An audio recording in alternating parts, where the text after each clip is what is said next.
también pasa por la cuestión de los residuos. Vamos a hablar con la arquitecta Graciela Falivene, que desde hace bastante tiempo da clases en la Universidad de Concepción del Uruguay, en la Facultad de Arquitectura y Urbanismo, porque la semana que viene, el lunes de la semana que viene, va a presentar un seminario para hablar de la gestión de residuos sólidos. Claro, para nosotros estas cuestiones son responsabilidad casi de otros, ¿no? Nosotros vamos, sacamos la bolsita de basura y listo, nos desentendemos. ¡Apa! Cuidadito con eso, ¿eh? Arquitecta Falivene, ¿cómo estás? Muy buen día. ¿Qué, qué tal? ¿Cómo va? Los nombres de ustedes son Abelardo, Y Noelia. ¿no? Noelia. Un gusto, Abelardo y Noelia. Buen Bueno, día, Graciela, buen día. Buenos días. gracias. Eh, Digo bien, ¿no? Mire, Nos desentendemos un poco y como si no fuera también nuestra preocupación o nuestro problema esta cuestión de la basura.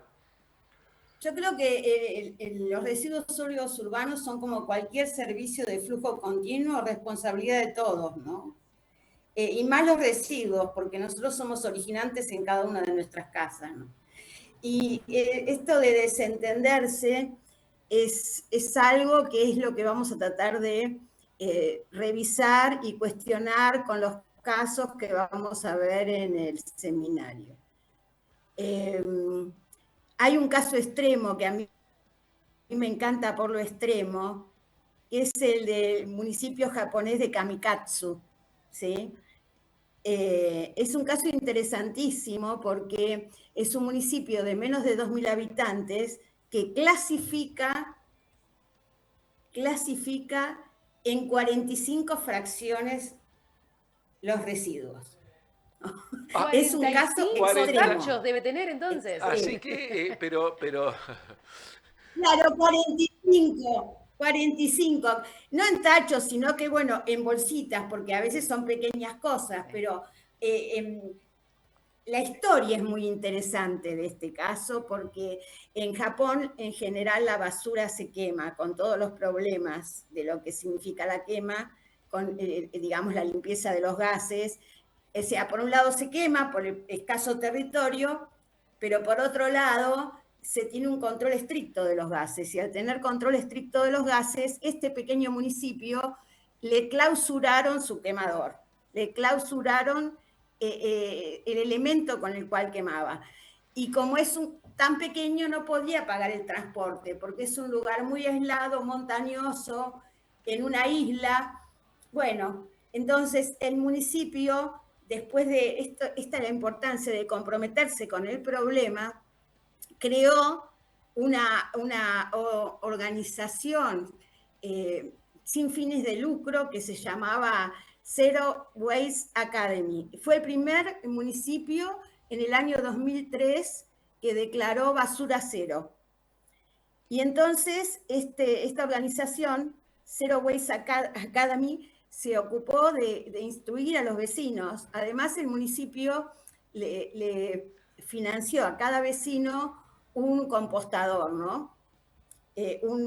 Un compostador domiciliario para hacer, digamos, el compostaje de los residuos orgánicos. Todo lo demás se clasifica en todas estas fracciones que se comercializan cuando se llega al volumen adecuado. En el año 2020 se hizo un concurso de arquitectura y antes era un galpón y se hizo un edificio que es maravilloso, que está todo hecho con materiales reciclados, con donaciones de ventanas de los vecinos, con parte de los materiales que se habían acumulado y además con un hotel con 4 habitaciones, también todo reciclado, que la gente va a estudiar el caso. O sea que Kamikatsu apareció en el mapa por el compromiso de los habitantes con los residuos. Además de que se financian, no piensan jamás, en este momento solo algún residuo sanitario va a incineración, pero tiene un 80% de reciclaje y además les produce ganancia, ¿no? Bueno, a ver, no, ya hay tanto por preguntar acerca de esto, ¿no? Eh, ¿Qué es el compostaje del que hablaste? Claro, hay dos formas de tratamiento de los residuos sólidos, digamos, orgánicos domiciliarios. Uno es el compostaje, que es los residuos vegetales eh, de dos tipos, los marrones, que son los secos, y los verdes, los frescos, en una composición armónica, digamos, unos y otros, se ponen en tachos. Yo tengo, por ejemplo, vivo en departamento y yo composto. Eh, y hace composto desde la pandemia. Y tengo maceteros grandes y no compro tierra, ¿no? Lo mezclo con arena o con algún otro árido o con tierra, el producto de mi compostaje y lo agrego a las macetas. Y mis macetas están tan bien cuidadas que a veces estoy fuera de casa mucho tiempo y como están tan nutridas, se la bancan bastante bien. Mi vecina me decía, ¿cómo te quieren tus plantas, no? Vamos a mostrar, porque en definitiva el trabajo que ustedes desde la universidad y vos particularmente como disertante de este seminario vas a hacer el día lunes, tiene que ver con enseñar. Cuando digo enseñar, digo mostrar. Después quien quiere puede aprender. Sí. Esto es un recipiente de compostaje, por ejemplo, en donde Perfecto, sí, sí. y cómo es que se produce la degeneración de la basura en algo orgánico? No, algo, es algo orgánico. Lo que hay digamos, organismos naturales, organismos biológicos que la degradan, hongos, bacterias, etcétera, ¿no? Ah, bien, bien, bien. Insectos, ¿Y insectos. cómo Ay, conseguimos? miren, mis Gracias. nietas tienen un juego que me encantaría que se distribuyera en las escuelas, que se llama Compostame. Y ese juego es muy, muy lindo, ¿no? Se los regalé a las niñas, porque el juego cuenta cuánto de oxígeno, cuánto de humedad y cuánto de, digamos, y cuánto de secos y cuánto de húmedos requiere requiere cada elemento. ¿Cuánto requiere, por ejemplo, para compostarse la papa? ¿O cuánto requiere para compostarse la cebolla? Es muy difícil de compostar. Ujú. Yo, por ejemplo, en mi compostera no pongo cebolla porque es muy ácido y tarda mucho. Entonces, los cítricos también son complejos, pero todas las hojas verdes y el resto de las frutas, las cáscaras de manzana, toda la cáscara de zanahoria, todo se composta muy bien. O sea, el residuo orgánico mío en mi casa es mínimo, ¿sí? Este es el juego, compostate bien. Es maravilloso, Mirá vos, Lucas muy Regner. eficiente. Me encanta todo lo que estás diciendo. Vos sabés que Lucas Regner, nuestro director de cámara, que además es locutor y periodista, todos los viernes cerca del mediodía habla de cuestiones del juego. Y muchos de los juegos también nos llevan a grandes y a chicos. No voy a poner solamente a los chicos en este caso, sino también a los grandes. Nosotros los grandes tenemos tanto que aprender. O sea que aprendimos en principio que podemos compostar en nuestra casa, Nuestra casa, aún, como vos un decís, en tu caso departamento. particular, sin tener patio, en un departamento. Sí, tengo patio, tengo un patio de 3x3 interno, en un pequeño patio, pero se puede compostar en un balcón, sí. Qué Sí, sí. bueno, qué bueno. Bueno, déjame hablar ahora de cuestiones que van más allá de la propia iniciativa personal, familiar, a nivel comunal, a nivel municipalidad, digamos. ¿Cómo se debería tratar todo esto? ¿Cuál sería, de acuerdo a tus conocimientos y de acuerdo a lo que el mundo viene trabajando, investigando, haciendo? ¿Cómo Bueno, sería la mejor forma? yo planteaba el caso de Kamikatsu por extremo, pero en Entre Ríos hay un muy buen caso, excelente caso, que es el de Crespo. En Crespo tienen recolección diferenciada por día de semana, ¿sí?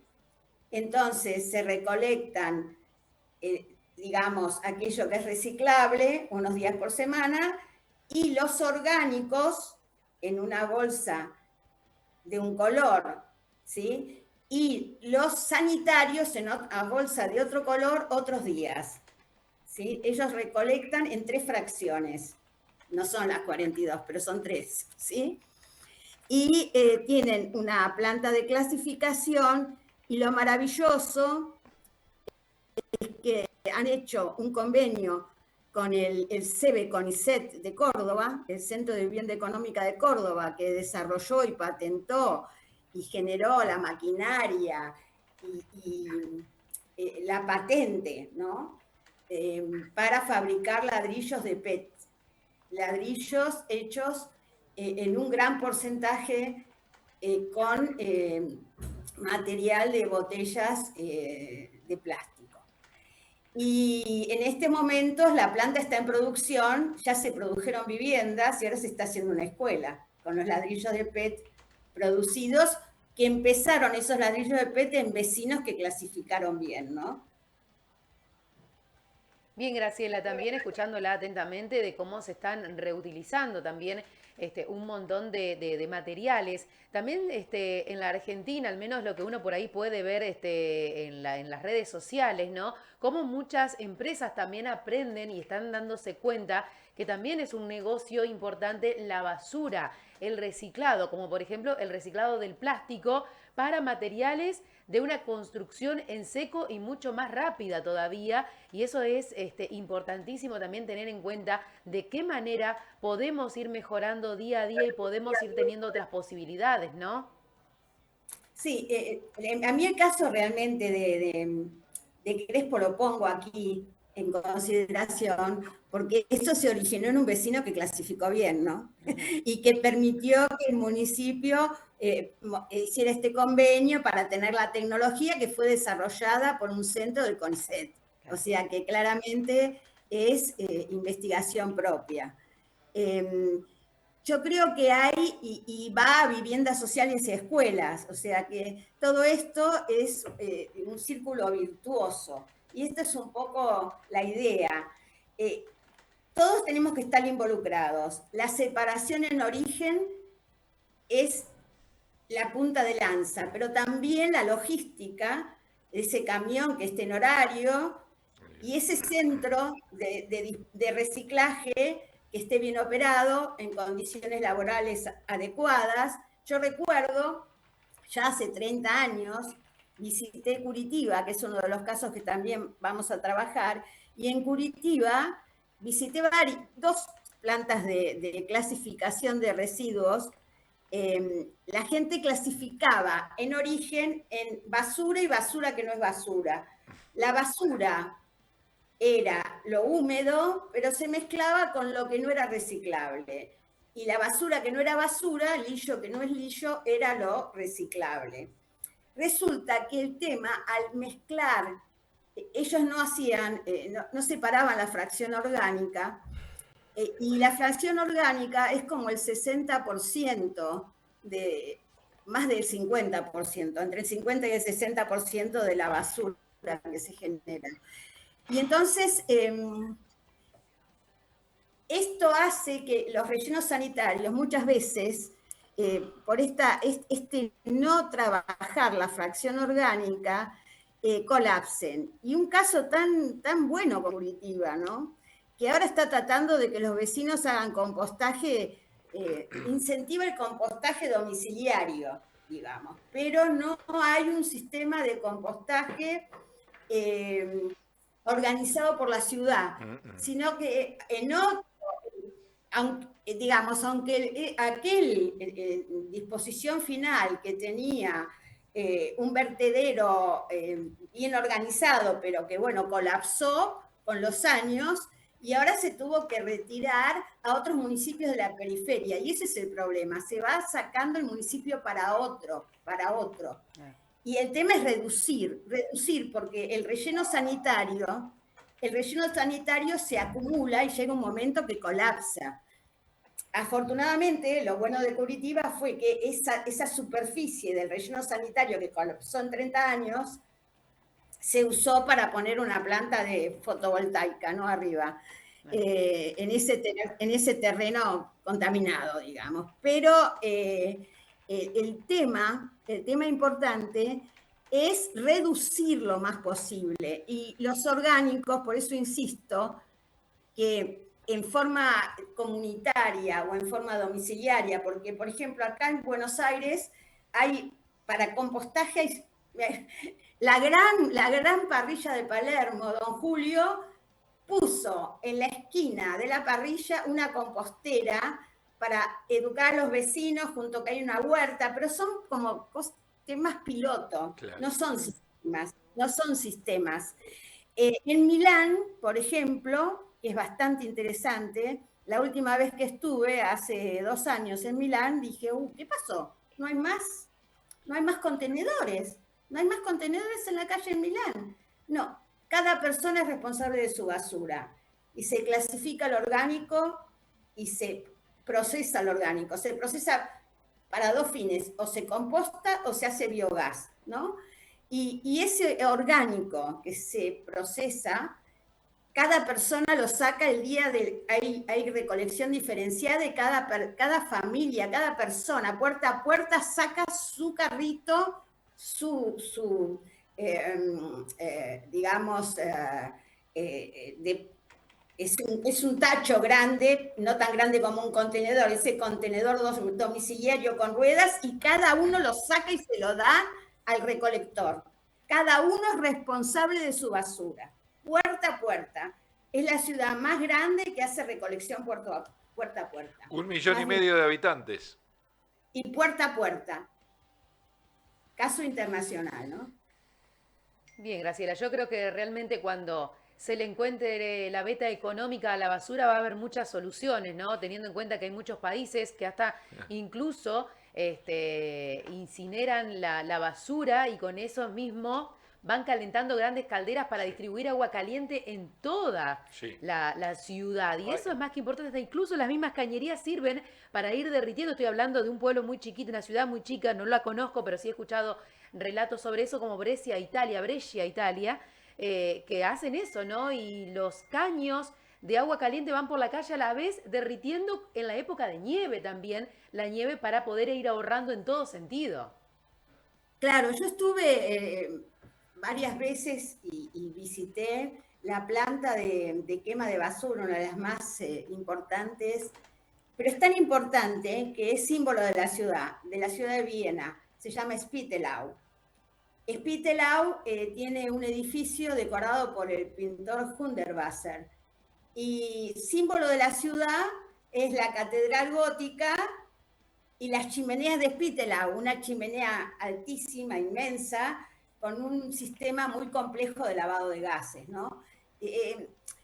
Muchos países tienen que tener alta tecnología para evitar la contaminación en la quema. Por eso uno puede poner ejemplos. Japón lo hace y le cerraron a Kamikatsu, le cerraron su quemador porque contaminaba con dioxina, ¿sí? Porque es muy estricto el control. Y en Viena, Spittelau es un modelo y permanentemente están haciendo control tecnológico, ¿no? Y mejorando la tecnología. Y ellos producen agua caliente, ¿sí? Y al lado de Spittelau no genera ningún tipo, es increíble el sitio donde está Spittelau. Spittelau tiene enfrente, como la Secretaría de Investigaciones de Estado, uno podría decir la CIDE, del otro lado está una sede de la universidad, y por otra parte, al lado de Spittelau, formando parte del complejo, está el Museo de la Energía, donde explican cómo se ahorra energía y cómo la basura la convierten en energía, se visita, es un caso modelo realmente, pero requiere un control y una tecnología muy estricta, si no es muy contaminante. Bueno, todo eso que contás también Creo que se da de bruces con cierta liviandad con que los argentinos a veces tomamos las cuestiones, ¿no? Y que evidentemente esta cuestión de la basura en general y particularmente el compromiso que tenemos que tener con nuestros propios residuos termina siendo una cuestión laxa de compromiso para nosotros. Graciela, interesantísimo lo que vas a presentar el lunes a las 6:30 de la tarde en la Universidad de Concepción del Uruguay. Será en el aula Bari, en el primer piso, un aula maravillosa, un aula hermosa, un aula, digamos, pequeña, que permite la interacción seguramente con el público. Así como nosotros, me imagino que vas a tener que contestar tantísimas preguntas también, ¿eh? Sí, la idea es que voy a llevar algunas fichas para trabajo, entonces se va a hacer una presentación conceptual y después se va a trabajar en 3 mesas pensando qué podría hacerse. ¿Sí? Y vamos a tratar de generar como algún tipo de documento de acuerdo de lo que sería conveniente con respecto a la gestión de los residuos y qué actores deberían estar comprometidos. Muchísimas gracias por atendernos y naturalmente que serás Este, persona de consulta cada vez que hablemos de esto, ¿eh? Quisiera plantear cómo es la inscripción. Se tienen que escribir a extensión fau@ucu.edu.ar y ahí se inscriben. Hay un formulario para inscribirse. Perfecto, perfecto. Extensión fau@ucu.edu.ar. Gracias, Graciela, que tengas buen día. Igualmente, gracias a ustedes por el interés en nuestro trabajo. Por favor, necesarios, claro que sí. Graciela Falivene, arquitecta, hace muchos años que desde Buenos Aires llega a la Universidad de Concepción del Uruguay, a la Facultad de Arquitectura y de Urbanismo, a dar sus cátedras, habla de estas cuestiones, va más allá del ladrillo particularmente, liga a la cuestión de la arquitectura, como si no tuviera que ver, ¿no? Con la cuestión social. Y así, por eso tiene una cátedra de urbanismo que es muy importante para que pensemos, ¿no? En cómo nuestros profesionales tienen que estar siempre, siempre mirando a la comunidad, siempre mirando a la comunidad, y eso es importante. 8 de la mañana, 20